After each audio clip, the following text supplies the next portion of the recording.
Bapak Ibu sanak keluarga yang terkasih dalam Kristus, selamat malam semua. Kalau kita membaca atau mendengar dalam Injil kisah-kisah penyembuhan yang dibuat oleh Yesus, biasanya dia hanya mengatakan, "Pergilah, imanmu telah menyelamatkan engkau." Atau dia hanya menyembuhkan dari jauh. Tapi dalam bacaan Injil Markus yang kita dengar pada hari Minggu biasa yang ke-23 ini, Yesus menyembuhkan orang yang tidak bisa mendengar, yang kita sebut dengan orang tuli, juga orang yang tidak bisa berbicara dengan baik,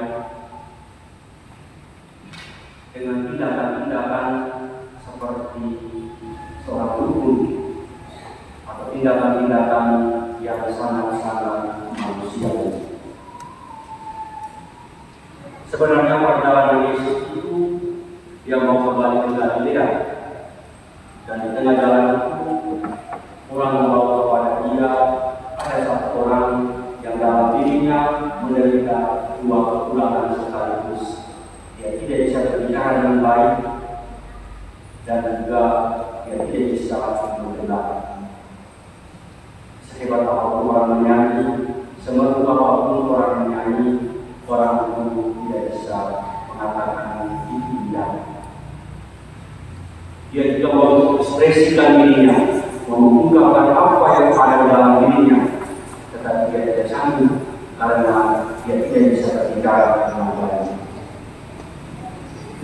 Tentu orang yang bersangkutan mengalami kesulitan dari segi pendengaran dan juga dengan kata-katanya atau gaya berbicara. Bapak Ibu sanak keluarga yang terkasih, Yesus memisahkan orang ini dari orang banyak, kemudian dengan tindakan yang sangat-sangat manusiawi. Dia menyembuhkan orang ini,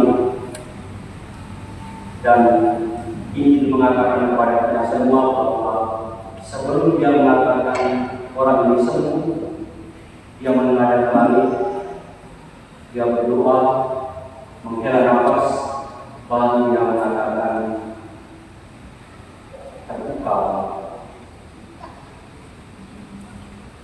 Ketika saya membaca ini, saya ingat akan dua hal yang dipesan oleh Paus Fransiskus pada waktu bisa bersama dengan kita semua pada hari Kamis yang lalu. Yang pertama adalah sebagai murid-murid Kristus, sebagai orang-orang Kristiani, harus menjadi pendengar sabda yang baik. Kalau kita menjadi pendengar sabda, maka hal pertama yang dibutuhkan, yang dituntut dari kita semua adalah bagaimana telinga kita bisa mendengar sabda. Selama kita menutup telinga kita, maka sabda itu tidak pernah masuk. Selama kita tidak mau tahu dengan sabda itu, maka sabda itu tetap tinggal di luar. Dia tidak menjadi bagian dari diri kita. Hal yang kedua adalah menjadi pelaku-pelaku sabda atau pelaksana-pelaksana sabda. Sabda yang didengar, dia tinggal dalam hati kita, dan sabda itu harus berbuah keluar. Sabda itu harus diwartakan, dan disinilah fungsi lidah untuk berbicara. Kalau kita mau mewartakan sabda, tetapi kita memiliki keterbatasan ketika kita berbicara, maka sabda itu tidak pernah akan sampai. Dua hal tadi, menjadi pendengar yang baik dan menjadi pelaksana sabda, itu adalah hal yang ditegaskan oleh Yesus sekali lagi dalam Injil hari ini ketika dia menyembuhkan orang yang tidak bisa mendengar dan orang yang tidak bisa berbicara dengan baik.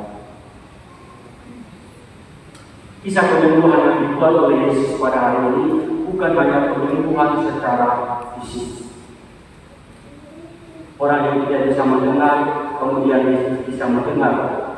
Orang yang tidak bisa berbicara kemudian dia bisa berbicara dengan baik. Bukan hanya itu. Tetapi dengan dua kisah penyembuhan ini, Yesus juga menyembuhkan orang itu secara rohani. Dan hari ini Yesus juga menyembuhkan bukan hanya orang tadi, tetapi kita semua, baik secara jasmani maupun secara rohani.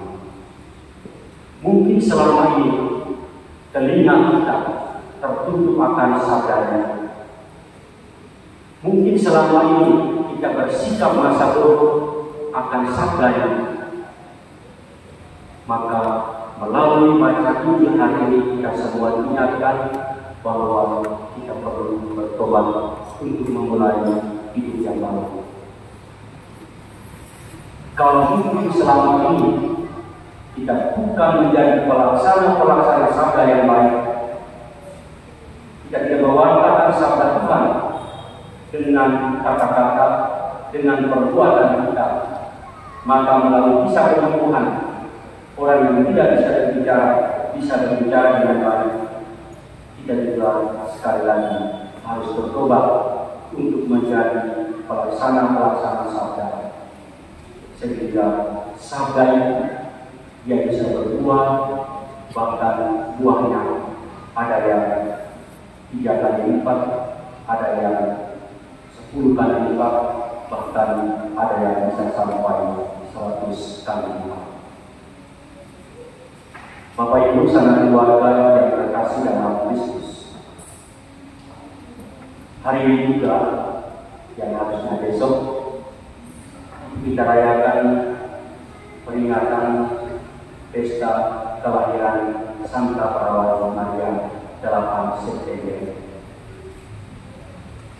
Tadi siang ada seorang romo yang tanya kepada saya, apakah pesta ini digeser ke hari yang lain atau dia bagaimana? Lalu saya bilang, karena tingkatan peringatan maka dia kalah dengan perayaan hari ini. Maka itu kita doakan saja dan kita selipkan spiritualitas Maria dalam khotbah-khotbah kita. Dan Maria adalah pendengar sabda yang baik, sekaligus menjadi pelaksana sabda yang baik. Dia menjadi murid Kristus yang setia untuk mendengarkan Yesus melalui sabdanya. Dan dia pula yang menjadi murid Kristus yang pertama yang tekun untuk melaksanakan sabda Yesus putranya dalam hidup.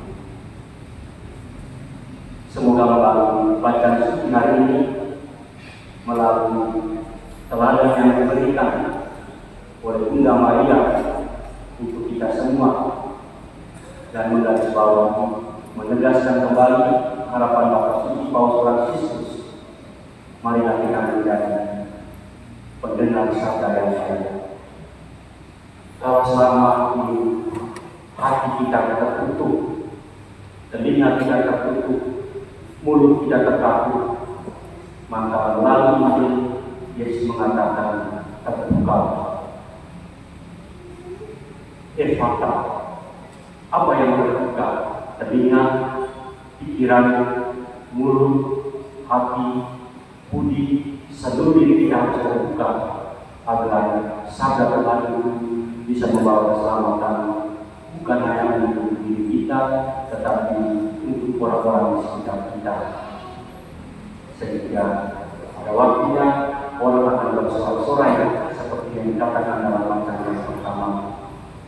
Sehingga akhirnya persaudaraan itu tumbuh di antara kita seperti yang dikatakan dalam bacaan kedua.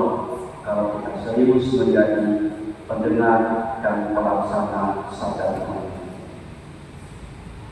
Bulan Kitab Suci Nasional yang kita rayakan selama bulan September adalah bulan yang mengingatkan kita sabda harus kita kenal, dan sabda itu harus kita lakukan dalam hidup kita. Tuhan memberkati kita sekarang dan selama-lamanya. Amin.